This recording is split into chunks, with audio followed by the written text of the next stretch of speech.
Saya juga sempat dinasehatin gitu sampai nangis, nenek saya nasihatin saya supaya saya nggak kembali ke jalan. Tapi sayanya nggak ngedenger dia. Oke teman-teman, terutama Bu Mensos Bu Risma sama Pak Sekjen, saya ingin mempromosikan boba saya di Atensi Kriani, Kreasi Anak Handayani. Ya, saya ingin ibu dan bapak mencicipi boba saya. Ya, pasti rasanya enak banget lah.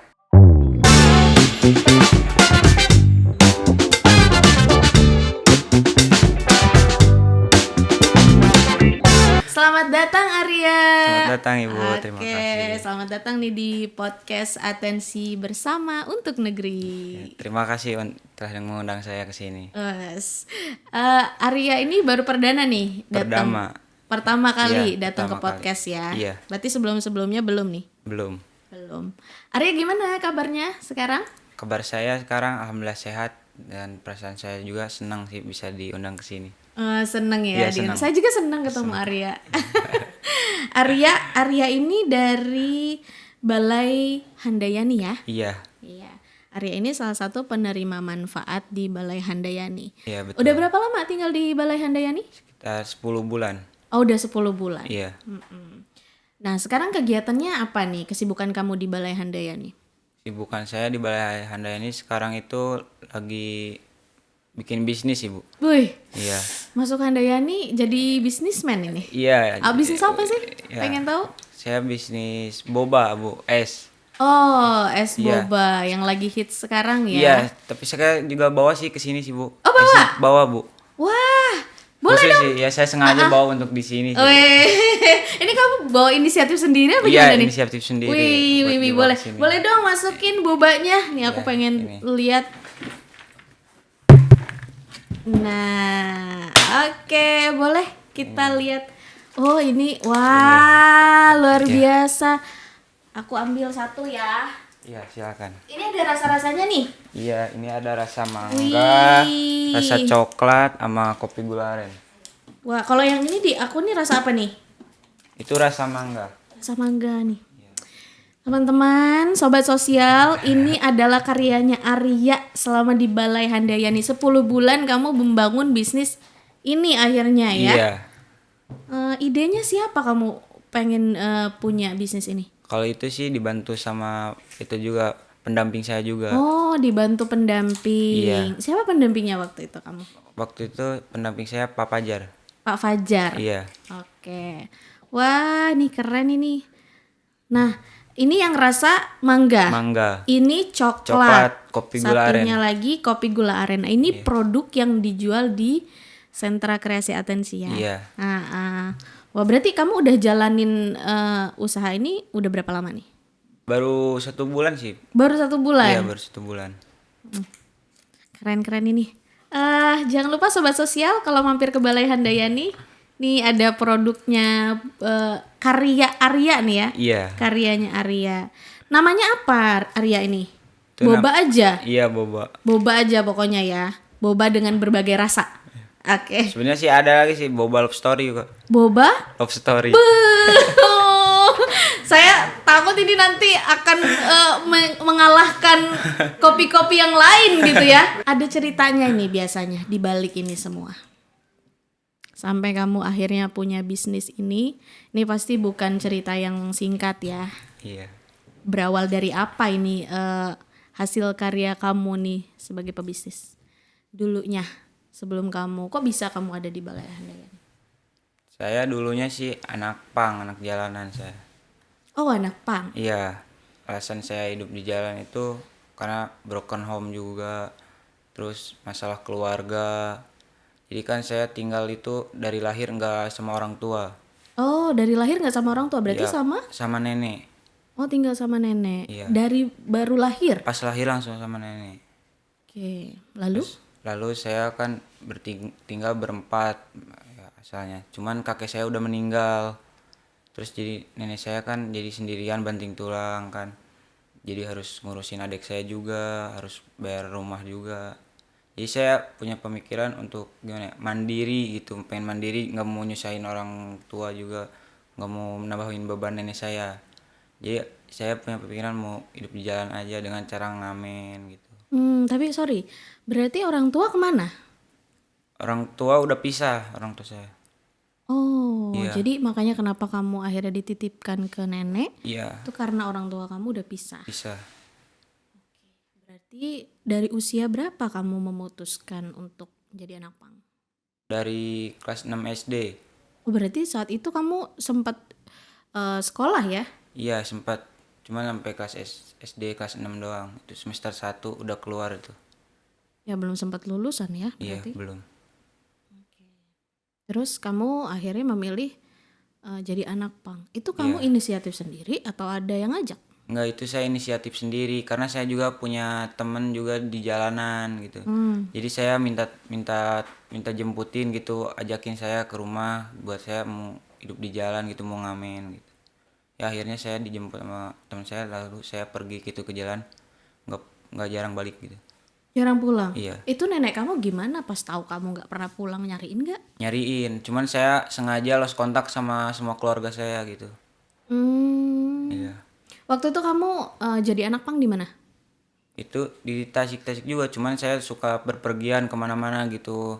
Cuman contohnya ke Pangandaran, ke pantai-pantai, ke Bandung, ke Jawa-Jawa juga gitu, ke Surabaya. Sampai ke Surabaya? Iya. Itu naik apa? Itu saya naik ke Surabaya itu naik truk gede gitu, truk yang angkutan-angkutan barang berat gitu. Jadi ikut-ikut orang Iya, gitu itu ya? saya kalau mau ke Surabaya itu harus nyegat mobil truk gede itu, lari ke tengah gitu semua sama anak-anak mas teman-teman saya juga ke tengah gitu. Jadi diem saya di tengah jalan gitu. Oh, Tengah jalan ya nyegat sampai nih. sampai si truknya itu berhenti gitu. Terus emang kamu pada saat itu kan usianya masih kecil banget ya, kelas Iya. 6. Kamu udah tinggal di jalan. Perasaan kamu emang gak ada rasa takut gitu, jauh dari keluarga? Ya kan kalau dulu kan saya emang udah mentok gitu pemikiran mau ke situ. Jadi saya nggak terlalu memikirkan keluarga sih, nggak rasa takut juga. Karena saya merasakan keluarga itu di jalanan sih. Jadi Malah saya, nemuin keluarga di iya, jalan. jadi malah nemuin keluarga itu di jalanan kalau saya. Terus kamu kan tadi awalnya pengen jadi anak pang karena biar mandiri. Iya. Maksudnya biar dapat uang sendiri gitu. Iya, biar dapat uang sendiri jadi nggak ngebebanin nenek saya gitu. Terus pas kamu udah dapat uang sendiri, kamu kasih nggak ke nenek kamu? Enggak, enggak saya malah dibeliin yang kayak kalau anak jalanan kan suka minum-minuman, mabuk-mabukan gitu. Oh, jadi kamu beliin itu. Iya, beliin itu. Mas saya di sana jarang makan sih. Nggak pernah makan mas. Saya mabuk-mabukan yang kayak gituan mulu.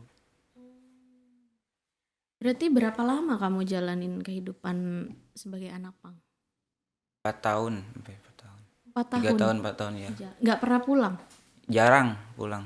Jarang. Iya. Tapi kalau pulang, Pulang juga cuman sehari doang, paling langsung pergi lagi sampai beberapa bulan nggak pulang terus lagi. apa kata nenek ngelihat kamu? Tahu, tapi nenek tahu kamu jadi anak pang ya? Tahu, saya juga sempat dinasehatin gitu sampai nangis. Nenek saya nggak nasehatin saya supaya saya nggak kembali ke jalan. Tapi sayanya nggak ngedengar dia, Hmm. nggak ngedengerin nasihat nenek saya. Terus setelah itu kamu gimana setelah 4 tahun jadi anak pang? Ya, selama 4 tahun saya di anak pang itu gimana ya, di jalanan itu sebenarnya kayak nggak ada tujuan hidup sih kak. Oh, nggak ada tujuan hidup. Iya, jadi pemikiran kita itu terus aja di situ muter-muter, jadi nggak ada arah tujuan hidup kita mau kemana gitu, mau ngapain. Jadi kita setiap harinya udah gitu-gitu aja. Tuh yang sebenarnya kayak ngamen, mabok gitu tiap harinya. Tidurnya di mana berarti? Kalau tidur itu di emperan toko kak. Pindah-pindah terus berarti Iya, ya? pindah-pindah. 4 tahun itu bukan waktu yang sebentar ya? Iya. Kamu ngulang-ngulang aktivitas yang Iya, gitu-gitu cuman aja. gitu-gitu aja sih, nggak ada lagi aktivitas Terus yang kamu lain. mulai tersadar itu kapan? Kalau ini nggak nggak nggak bener nih gitu. Mulai saya tersadar nggak benar itu ketika saya ketemu sama Pak Fajar. Oke, Pak Fajar itu Pak Fajar itu pendamping saya di Handayani. di Balai Handayani. Iya, dia itu datang dari Jakarta nemuin saya gitu. Terus dia bercerita tentang kehidupan di Handayani gimana. Terus saya juga kan udah capek gitu, ngapain saya hidup di jalan mulu gini-gini mulu gitu. Apalagi kan saya masih usia kayak segini kan, masa depan saya masih panjang juga. Ya. Panjang banget. Iya. Jadi saya mikir mau ngerubah hidup saya menjadi lebih baik lagi dan menjadi berguna untuk masa depan saya gitu. Selain dari diri kamu memang pengen berubah, kebetulan ketemu sama Pak Fajar Iya, juga. Pak Fajar kebetulan. Terus apa yang membuat kamu tertarik untuk oke deh saya ikut Pak Fajar gitu? Jadi saya itu mikir mau ngebahagiain nenek saya juga sih. Pengen ngebahagiain nenek saya juga, sama pengen ngebantu biaya kehidupan adik saya. Biar nggak ngebebani nenek saya gitu. Berarti setelah itu kamu ikut nih sama Pak Fajar. Iya, ikut. Berapa orang yang ikut bareng sama kamu? 3 orang. 3 orang. Iya. Berapa cewek berapa cowok? Cewek seorang cuma 1. Cewek cuma 1. Terus akhirnya kamu sampai di balai. Iya, sampai di Bayan. Apa aja yang kamu lakuin di balai dari mulai awal tuh? Dari awal-awal sih kan itu masa-masa beradaptasi gitu dengan lingkungan baru, dan kalau kan di jalan bebas gitu, nggak ada peraturan gitu kan, kehidupan bebas gitu. Terus kalau semenjak di balai kan semua serba diatur kan, serba ada aturan, dari mulai bangun tidur pagi subuh sholat, terus bersih-bersih, makan, terus siap-siap pergi ke bimbingan sosial bersama pendamping-pendamping di sana. Tuh, diajarin tentang etika, budi pekerti, gitu, sikap. Terus keterampilan juga, keterampilan yang semacam pendingin, las, otomotif gitu. Dan melukis banyak di sana. Banyak berarti Iya, kegiatannya ya. banyak kegiatan. Itu jauh beda banget pada saat kamu di jalanan kan? Jauh banget, jauh beda. Dan di situ saya juga mikir gitu. Saya sempat mikir gitu. Terus saya di jalan ngapain aja ya kemarin gitu. Kenapa saya nggak kayak gini aja gitu, kayak hidup bermasyarakat gitu. Ternyata hidup bermasyarakat tuh enak juga sih. Akhirnya baru tersadar setelah Iya, itu. setelah Tapi di- kan ini ada perbedaan nih, waktu kamu di jalan kegiatan itu aja, terus masuk ke balai yang kegiatannya padat dan disiplin nih. Iya. Apa yang kamu rasain saat itu? Kamu ngerasa, aduh, bisa ngikutin itu gak? Kewalahan atau gimana nggak? Iya, pertama-pertama ya kewalahan, saya juga pertama-tama kayak jarang masuk juga kegiatan gitu kan. Oh, kayak- masih ada bandel-bandelnya? Iya, bandel-bandelnya gitu. Jarang masuk gitu. Kalau nggak suka kabur-kaburan gitu. Oh, masih juga itu Iya. kabur-kaburan. Iya, karena kan nggak terbiasa dengan kegiatan yang sepadat itu kan. Iya. Iya. Ya, tapi sekarang masih alhamdulillah sih saya sudah menikmati kegiatan semua di Handayani sih. Dan apa yang kamu dapat setelah kamu mengikuti berbagai macam kegiatan? Itu kegiatan positif ya di balai. Sekarang saya udah dapat keterampilan yang semodel otomotif kan. Saya ikut otomotif. Sekarang udah bisa benerin motor juga. Oh, udah bisa ya. Udah bisa alhamdulillah. Tambah tuh ilmunya. Iya. Apalagi? Terus saya ikut kuliner. Ini Kuliner yang semodel bikin peye. bikin makanan Iya, makan-makanan kacang-kacangan kayak gitu. bisa juga Bisa. ilmu lagi. Iya. Apalagi? Terus pernah ikut juga hidroponik, tanam-tanam. Iya, bertanam. Iya. Terus saya juga bikin itu juga sih, tongkat adaptif. Oh Iya. iya. Nah, ini nih yang lagi banyak banget, ini karena arahan dari Ibu Menteri Sosial Iya. ya, Bu Risma, Iya. bahwa kita semua teman-teman di balai penerima manfaat itu diajak untuk memproduksi itu ya, Iya, merakit ya. merakit, Gimana kamu pertama rakit? Pertama sih pusing sih, Pusing. karena kan bendanya juga kecil-kecil juga Iya, kan. Iya, betul. pertama-tama. Tapi sih alhamdulillah bisa sekarang. Bisa Udah paham juga tentang tongkatnya, modulnya juga udah paham. Oh, berarti sebenarnya kamu ini senang belajar sebenarnya. Iya. Tapi kemarin nggak tersalurkan aja ya, karena nggak Iya. ada yang ngarahin. Nah, itu. Berarti setelah dari berbagai macam keterampilan yang kamu ikutin di balai, mana yang paling, oh saya banget nih gitu? Keterampilan apa? Kalau saya sih, menurut saya mending kuliner kalau saya. Kuliner. Iya. Apa jangan-jangan karena kuliner makanya keluar ide ini? Iya, ide itu karena saya mikirnya saya pengen belajar, dapat ilmu sambil juga dapat pengalaman juga gitu. Oke. Jadi udah ikut keterampilan, sudah ikutin kegiatannya dengan disiplin ya. Sekarang udah disiplin, nggak kabur-kaburan lagi kan? Iya, udah sekarang. Kalau kabur-kaburan gitu ditegur nggak sama Pak Fajar? Iya ditegur. Tegur. Iya. Terus diapain kalau ditegur? Enggak sih, enggak diapa-apain, cuman paling didiemin aja sama No dia. kan, Iya. didiemin. Sedih gak tuh didiemin sama Pak Fajar? Sedih lah karena kan nggak ada yang ngasih arahan lagi ke saya kan gitu. Tuh kan, Nggak- Pak Fajar. Berarti Pak Fajar menurut kamu pengaruhnya besar juga ya? Iya. Eh, Menurut saya selalu sih kasih dia, kamu iya, masukan. dia orang tua kedua saya sih menurut saya. Oh gitu, Iya. orang kedua. Pak Fajar? Orang tua kedua ya? Iya. Oke. Nah, akhirnya kamu suka kuliner nih. Iya. Kamu suka di kuliner. Kamu pengen buat ini, idenya gimana? Muncul ide buat minuman? Yang pertama sih itu saya pertama kan boba, bukan boba sih. Pertama saya kan apa namanya? PY gitu kan. Menurut saya kan saya mikir PY kan goreng-gorengan kayak gitu kan capek juga. Terus saya mikir yang simple aja gitu. Yang simple terus saya boba kan lagi rame gitu kan banyak yang suka juga gitu. Ya akhirnya saya buka boba. Pertama saya nyoba-nyoba sih. Awalnya saya coba-coba. Iya, coba-coba doang. Ternyata banyak juga yang banyak. suka. Ya Oke, alhamdulillah banyak yang suka. alhamdulillah. Iya udahlah sampai sekarang saya mau mertahanin ini dulu lah. Awalnya udah banyak varian atau cuman satu variannya waktu pertama kali? Waktu pertama kali sih saya baru bikin kopi gula aren sama coklat doang sih. Oh, cuman dua itu. Iya, Terus berkembang. berkembang coklat. Terus mangga sekarang. Cuman nantilah kalau kedepannya insya Allah kalau saya udah tahu lagi resep-resepnya saya mau nambahin juga sih Ini banyak. kamu resepnya dari mana nih? Pertama dari Pak Fajar. Terus Pak Fajar lagi. iya Pak Fajar lagi. Iya, terus? Terus saya nyari-nyari juga di YouTube juga tutorial bikin kayak ginian gitu kan. Oke, tuh kan. Berarti perjalanan hidup kamu banyak lika-liku nih ya. Iya. Setelah kamu di Balai Handayani, kamu udah tahu kabar terakhir dari nenek? Belum sampai sekarang belum tahu kabarnya gimana. Gitu. Iya.